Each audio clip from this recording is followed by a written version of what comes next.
आज हम BSc part 2 में इलेक्ट्रोकेमिस्ट्री करेंगे। इलेक्ट्रोकेमिस्ट्री जो है इसमें आज हम करेंगे कि तुल्यांकी चालकता और विशिष्ट चालकता का तनुता के साथ परिवर्तन। अगर हम ये देखें मोलर चालकता का डेफिनेशन, तो मोलर चालकता की डेफिनेशन कहती है कि प्रति इकाई आयतन में जो अणुओं की संख्या है या जो आयनों की संख्या है वही जो है किसी भी विलयन की विशिष्ट चालकता है। तो अगर हम देखें कि अगर हम किसी भी चीज़ को तनु करते हैं तो तनु करने से उसके इकाई आयतन में आयनों की संख्या कम होगी, क्योंकि आयन जो भी हमने इलेक्ट्रोलाइट घोला है आयन तो उतने ही रहेंगे, लेकिन अगर हम उसके अंदर जो है विलायक डालते जाएंगे तो इकाई आयतन बढ़ेगा तो इकाई आयतन में आयनों की संख्या कम हो जाएगी। तो अगर इकाई आयतनों में आयनों की संख्या कम होती है तो उस पदार्थ की जो है विशिष्ट चालकता का मान कम हो जाएगा। तो तनुता बढ़ने के साथ जो है विलयन की विशिष्ट चालकता का मान कम हो जाता है। लेकिन जो मोलर चालकता है, मोलर चालकता के जो फॉर्मूले हमने किए हैं वो होता है विशिष्ट चालकता बटे सांद्रता। तो विशिष्ट चालकता कम है तो उसके कम होने से मोलर चालकता कम होनी चाहिए, लेकिन विशिष्ट चालकता की तुलना में जो विशिष्ट चालकता बटे सांद्रता है, आयतन बढ़ने से सांद्रता का मान बहुत कम होता है। तो सांद्रता कम होने के कारण उसकी जो मोलर चालकता है वो बढ़ेगी। तो इसलिए जो है विलायक की तनुता बढ़ने के साथ साथ जो है उसकी मोलर चालकता जो है वो बढ़ती है।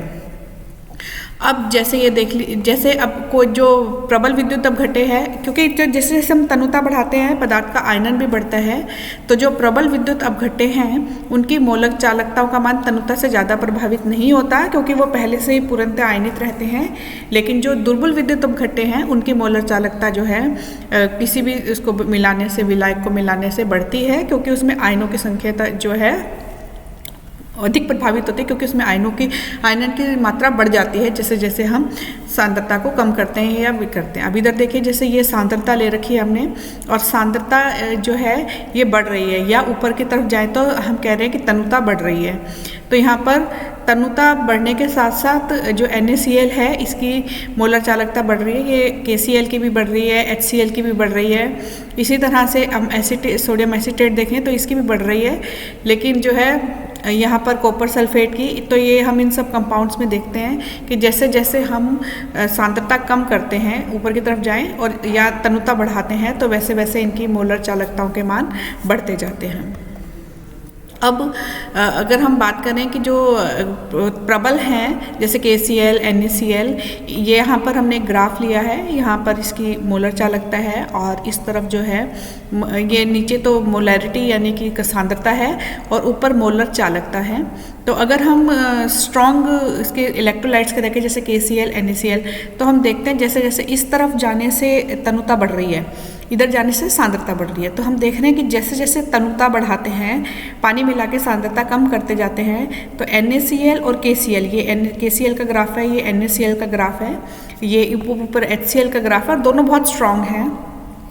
तो इनकी बढ़ रही है मोलर चालकता, लेकिन बहुत ज़्यादा फर्क उसमें नहीं पड़ रहा है। ये जो डैश लाइन है ये प्रायोगिक बता रही हैं हमारे को मेजरमेंट, और सॉलिड लाइन जो है वो थ्योरेटिकल बता रही हैं। तो इनकी चालकता पे बहुत ज़्यादा प्रभाव नहीं पड़ रहा।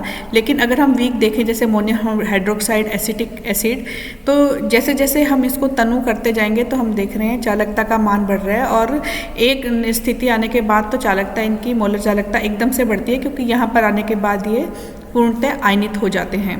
तो इस तरह से हम देखते हैं कि जैसे जैसे हम उस पदार्थ की तनुता को बढ़ाते जाते हैं वैसे वैसे उसकी चालकता बढ़ती रहती है।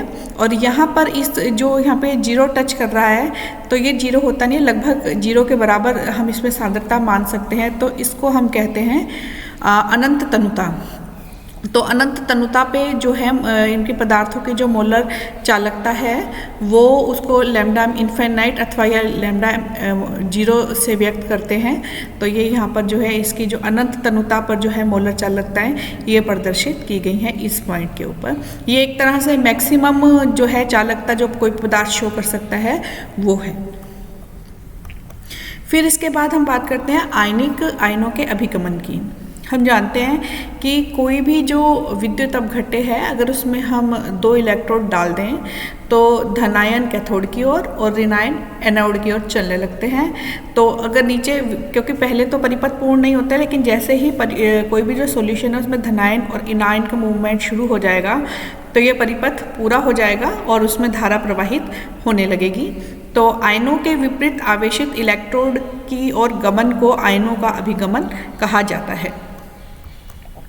आयनों के अभिगमन में जो है चालकता गतिशीलता सबकी बराबर नहीं होती है, और जब पदार्थ पूर्णित आयनिक, अब ये जो यहाँ पर जो बताया है वो ये बताया है कि सिर्फ आयनों की संख्या पे डिपेंड नहीं करता। जैसे अगर हम अनंत तनुता की बात करें तो अनंत तनुता पे हम ये मानते हैं कि जितने भी पदार्थ हैं या जितने भी हमारे पास कंपाउंड्स हैं वो सारे पूर्णतः आयनित होते हैं। तो जैसे अगर यहाँ पे आयनों की संख्या देखें, इसमें भी 2 है, NaCl में भी 2 है, KCl में 2 है, लिथियम क्लोराइड में 2 है, पोटेशियम ब्रोमाइड में 2 है, और ये सारे के सारे क्या हैं, पूर्णतः आयनित हैं। इसी तरह से ये भी अगर हम लें सो जितने भी ये सारे हैं, ये सारे के सारे जो हैं पूर्णतः आयनित हैं। और जैसे इसकी भी बात करें तो इसमें आयनों की संख्या क्या है, बराबर है। तो आयनों की संख्या बराबर होने पर, आवेश बराबर होने पर भी इन सब की जो मोलर चालकता है वो अलग अलग आई है। तो इसका अर्थ ये है कि जो मोलर चालकता है वो केवल जो है अणुओं की, आयनों की चार्ज और उसकी संख्या पे निर्भर नहीं करती है, बल्कि बहुत सारे जो है दूसरे फैक्टर्स पे भी डिपेंड करती है। तो ये आयनों की गतिशीलता में एक तो आयनों की प्रकृति पॉजिटिव है कि नेगेटिव है, या उनके ऊपर कितना उनका वेट कितना है, क्योंकि जिसका वेट कम होगा आयन का वो ज़्यादा मूवमेंट करता है। तो आयनों की प्रकृति पर डिपेंड करती है गतिशीलता। नंबर 2, ताप पर निर्भर करती है, ताप ज़्यादा होगा गतिशीलता बढ़ेगी। और एक, दोनों इलेक्ट्रोड पे हमने कितना विभव लगाया है, ज़्यादा विभव होगा तो डेफिनेटली ज़्यादा फोर्स से इलेक्ट्रॉन, जो भी आयन है वो उस इलेक्ट्रोड की तरफ जाएंगे और उसकी गतिशीलता बढ़ेगी। ताप का प्रभाव, अगर हम सिर्फ आयनों की प्रकृति देखना चाहें तो ताप का प्रभाव दूर करेंगे हम, तो उसके लिए हम इनको जो है एक थर्मोस्टेट में रख देंगे ताकि ताप का प्रभाव नलीफाई हो जाए। और फिर उसके बाद हम एक विभवांतर और आयन की प्रकृति को देखते हैं। एक टर्म पढ़ते हैं हम, विभव प्रवणता, पिछली क्लासेस में भी हमने पढ़ी है। विभव प्रवणता ये बताती है कि जो 2 इलेक्ट्रोड्स हैं उसमें 1 सेंटीमीटर जाने पर कितना, क्योंकि दोनों इलेक्ट्रॉन में विभवांतर है, तो 1 सेंटीमीटर जाने पर कितना उसका विभवांतर जो है चेंज होता है, उसको हम कहते हैं विभव प्रवणता। तो विभव प्रवणता है इलेक्ट्रोड पे लगाया गया विभवांतर बटे दोनों इलेक्ट्रोड के मध्य की दूरी। तो इससे हमें पता चल जाएगा कि 1 सेकेंड में जो है वो कितनी दूरी जो है वो कितना वोल्टेज चेंज होता है, तो इसको हम विभव प्रवणता कहते हैं। तो विभव प्रवणता के बाद हम आयनिक गतिशीलता की परिभाषा देते हैं कि 1 वोल्ट प्रति सेमी के विभव प्रवणता के प्रभाव में किसी आयन का 1 सेकंड में तय की गई दूरी को आयनिक गतिशीलता कहते हैं। तो आयनिक गतिशीलता होगी इसकी गति आयन की डिवाइडेड बाय विभव प्रवणता। और विभव प्रवणता निकालने का सूत्र है कि दोनों इलेक्ट्रोड पे टोटल कितना विभवांतर लगाया गया है, ये वोल्टमीटर से मेजर कर सकते हैं, और बटे दोनों इलेक्ट्रोड के बीच की दूरी, तो ये विभव प्रवणता है। और अगर आयनिक गतिशीलता का मात्रक हम देखना चाहें तो आयनिक गतिशीलता का मात्रक होगा गति बटे विभव प्रवणता। तो गति तो है ही सेंटीमीटर प्रति सेकंड और विभव प्रवणता होगी वोल्ट प्रति सेंटीमीटर। और यहाँ से अगर हम इनको काटें तो देखते हैं ये आ जाएगा centimetre square, centimetre inverse, volt inverse. तो ये आयनिक गतिशीलता का मात्रक है। इसके बाद हम एक एग्जाम्पल लेते हैं और एग्जाम्पल की हेल्प से जो है गतिशीलता और विभव प्रवणता दोनों चीज़ों को समझेंगे। कि 2 इलेक्ट्रोड हैं और जो 20 सेंटीमीटर की दूरी पर रखे हैं और इन पे टोटल वोल्टेज लगाया गया है वो 12 वोल्ट लगाया गया है, और दोनों के बीच में अमोनियम क्लोराइड का सॉल्यूशन रखा गया है। तनु सॉल्यूशन बताने का मतलब है कि अमोनियम क्लोराइड पूरी तरह से आयनित हो जाता है, और अमोनियम आयन 1 घंटे में 1.6 सेंटीमीटर की दूरी तय करते हैं। अमोनियम आयनों की गतिशीलता ज्ञात कीजिए। तो सबसे पहले जो है हम निकालेंगे गति, तो 1 घंटे में जो है वो कितनी दूरी तय करते हैं, 1.6 सेंटीमीटर लिखा है, 1 घंटे में 1.6 सेंटीमीटर दूरी तय करते हैं। तो इनका जो अमोनियम आयन है इनकी आयनिक गति होगी दूरी बटे समय। तो दूरी है हमारे पास 1.6 सेंटीमीटर और समय 1 घंटा यानी 60 × 60 सेकेंड। तो यहाँ पे हम इसको काटेंगे नहीं क्योंकि बहुत सारी चीज़ें बाद में कट जाती हैं। और फिर निकालेंगे हम विभव प्रवणता। विभव प्रवणता होती है लगाया गया विभवांतर और इलेक्ट्रोडों के मध्य की दूरी। तो विभवांतर लगाया गया है 12 वोल्ट और दोनों इलेक्ट्रोड के बीच की दूरी 20 सेंटीमीटर है और ये हमने रख दी। तो यहाँ से हमारे पास क्या आ गई, विभव प्रवणता और अमोनियम आयनों की गतिशीलता में गति बटे विभव प्रवणता। तो गति है 1.6 बाय 3600 और विभव प्रवणता है 12/20। तो इसको काट के और सॉल्व करके जो है हमारे पास गतिशीलता का मान आ जाता है 7.46 × 10⁻⁻⁴ centimetre square second inverse volt inverse. तो इस तरह से हम इस न्यूमेरिकल को सॉल्व कर सकते हैं। इसके बाद है, अगर हमने पीछे देखा था कि यहाँ पर HCl और NaCl केवल इन दोनों की ही अगर हम कंपैरिजन करें तो दोनों में +1 है, दोनों में ही -1 है, सेम है। लेकिन फ़र्क क्या है, H और Na का फ़र्क है। तो अगर हम देखते हैं कि HCl की जो मोलर चालकता है लगभग जो है NaCl से 3.5 गुना है, मतलब बहुत ही ज़्यादा है। तो यहाँ पर H पॉजिटिव की ज़्यादा चालकता होने का कारण जो है हम बता रहे हैं कि जो H पॉजिटिव है, क्योंकि कोई भी जो इलेक्ट्रोलाइट है या कोई भी चीज़ जो है जो हमने पानी में घोल रखा है, यानी जो सोलवेंट है वो ज़्यादातर केसेस के अंदर पानी ही होता है, सबसे ज़्यादा उपलब्ध है और सस्ता होता है। तो इसलिए विलायक के रूप में जहाँ तक पॉसिबल हो सके हम जल का यूज़ करते हैं। और जब कोई रिएक्शन या कोई भी चीज़ जल में नहीं हो पाती है तो हम उस विलायक को कोई दूसरा विलायक लेते हैं। तो यहाँ पे अगर हम देखें तो यहाँ पे चारों तरफ जल के अणु हैं। तो जब कोई भी एसिड, जैसे मान ली HCl ही लिया, तो वो इस फॉर्म में होगा। तो ये H पॉजिटिव क्या है, यहाँ से इसके पास जाएगा। तो और फिर उसके बाद यहाँ जैसे तो ये बन गया, यहाँ H पॉजिटिव आ गया। फिर उसके बाद ये H पॉजिटिव दूसरे मॉलिक्यूल के पास चला जाएगा, फिर दूसरे से तीसरे, तीसरे से चौथे। तो इस तरह से जो जल है उसके अंदर H पॉजिटिव आयन एक मॉलिक्यूल, फिर यहाँ से दूसरे मॉलिक्यूल, यहाँ से तीसरे मॉलिक्यूल, ऐसे चौथे मॉलिक्यूल, मतलब उसे पूरा गति नहीं करना पड़ता है और एक मॉलिक्यूल से जो है दूसरे अणु के मॉलिक्यूल के पास आते आते इस तरह से जो है वो कैथोड की तरफ चला जाता है। तो इसलिए जो H पॉजिटिव है उसकी गतिशीलता बहुत ज़्यादा होती है और दूसरा H पॉजिटिव का वेट कम है, एक फैक्टर तो ये भी है ही। इसी तरह से अगर हम OH नेगेटिव की बात करें तो यहाँ OH नेगेटिव जो है पॉजिटिव इलेक्ट्रोड की तरफ जाएगा। तो यहाँ OH नेगेटिव है, यहाँ से जैसे ही H पॉजिटिव यहाँ पे पहुँचा तो ये OH आ गया, फिर यहाँ से H पॉजिटिव पहुँचा तो ये OH आ गया। तो सेम वही हुआ कि यहाँ पर भी मूव तो एक्चुअली जो है H ही कर रहा है।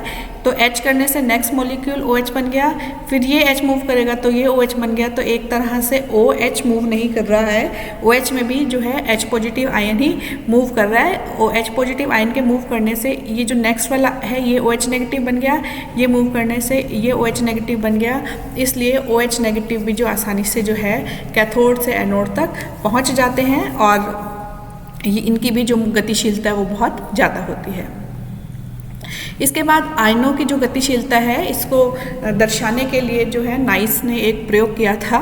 उसने एक यू ट्यूब ली थी इस तरह की और यू ट्यूब में आगार आगार का सॉल्यूशन जो है भरा था। आगार आगार एक प्रकार की जेली टाइप जो है कंपाउंड है, इसको भरने से पूरा सेट रहता है ऐसे।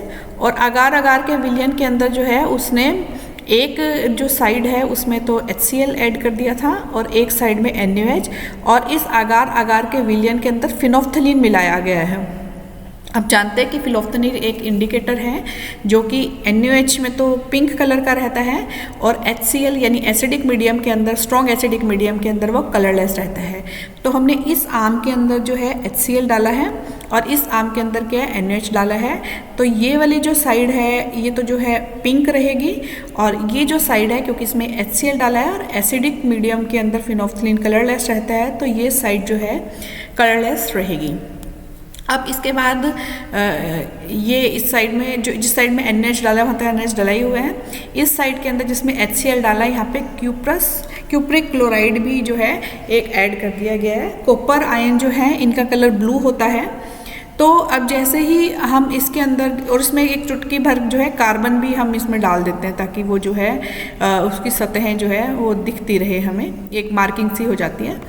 इसके बाद क्या है कि जब हम इसमें एक में जो NaOH वाली साइड है उसमें तो हम नेगेटिव साइड दे देते हैं, और यहाँ पे HCl वाली जो साइड है इस पर पॉजिटिव आयन जो है वो एनोड लगा देते हैं। अब जैसे ही हम इसके अंदर जो इसका सर्किट को है कंप्लीट करेंगे, तो सर्किट को कंप्लीट करने पे क्या होगा कि जो पॉजिटिव आयन है वो तो इस तरफ आएंगे और जो नेगेटिव आयन है वो एनोड की तरफ जाएंगे। तो अब हम पहले इनकी पॉजिटिव आयंस की बात करते हैं। तो जैसे ही हम इस पे विभवांतर लगाते हैं, सर्किट को कंप्लीट करते हैं, तो पॉजिटिव आयन कौन कौन से हैं हमारे पास, H पॉजिटिव और कॉपर 2 पॉजिटिव। तो ये मूव करने शुरू करेंगे, और हमें पता है, और यहाँ पर पिंक कलर है किसकी वजह से, फिनोल्फ्थलीन की वजह से। तो जब H पॉजिटिव इस फिनोल्फ्थलीन में जाएंगे तो वो उसको कलरलेस करेंगे, और जब कॉपर इधर आएगा तो वो उसको ब्लू करेगा। तो जैसे H पॉजिटिव इसमें, क्योंकि फिनोल्फ्थलीन एसिडिक मीडियम के अंदर कलरलेस होता है, तो जैसे ही हमने इस पे विभवांतर लगाया, H पॉजिटिव ने इधर मूव करना शुरू किया, और H पॉजिटिव फास्ट मूव करेंगे, क्योंकि हमने पीछे देखा था H पॉजिटिव के फास्ट मूव करने का कारण। तो H पॉजिटिव जैसे जैसे नीचे आएंगे, ये जो पिंक कलर था फिनोल्फ्थलीन का पहले, ये कैसा होना शुरू हो जाएगा, कलरलेस होना शुरू हो जाएगा। और इसके पीछे पीछे इसकी कम गतिशीलता से कॉपर आयन आएंगे, तो ये वाला कैसा हो जाएगा, अगार का सोल्यूशन ब्लू हो जाएगा, जो कॉपर की प्रेजेंस को बताता है। तो एक तो ये पता चला कि ये नेगेटिव आयन की तरफ आयन मूव कर रहे हैं, और H पॉजिटिव जो आयन है वो कॉपर से फास्ट मूव कर रहा है, क्योंकि ये जो आगार का विलयन है ये रंगहीन हो रहा है, और इसके पीछे का जो विलयन है वो कैसा है, नीला है।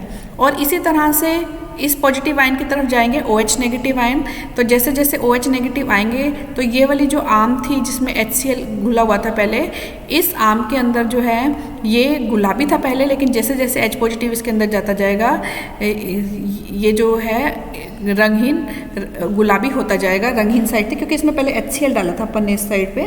तो जैसे जैसे इसके अंदर OH नेगेटिव एंटर करते जाएंगे, और ये साइड कैसी होती जाएगी, गुलाबी होती जाएगी। तो इस तरह से जो है इस एक्सपेरिमेंट से हम आयनों का मूवमेंट और कंपैरेटिव मूवमेंट की किसकी गतिशीलता ज़्यादा है या कम है ये बता सकते हैं। और उसकी जो अगर हम देखें कि गतिशीलता कैसे निकालेंगे, तो ये हो जाएगा x उनके द्वारा तय की गई दूरी, क्योंकि यहाँ से हम इसकी दूरी भी निकाल सकते हैं कि कितनी दूरी तय की गई है। यहाँ पे कॉपर था, ये इतनी दूरी इसने तय की है कॉपर ने, और यहाँ से लेकर यहाँ तक की जो दूरी है वो तय करी है H पॉजिटिव ने। तो यहाँ से जो दूरी मेज़र की है डिवाइडेड बाय विभव प्रवणता, तो यहाँ से जो है हम इनकी आयनों की जो है आयनिक गतिशीलता निकाल सकते हैं।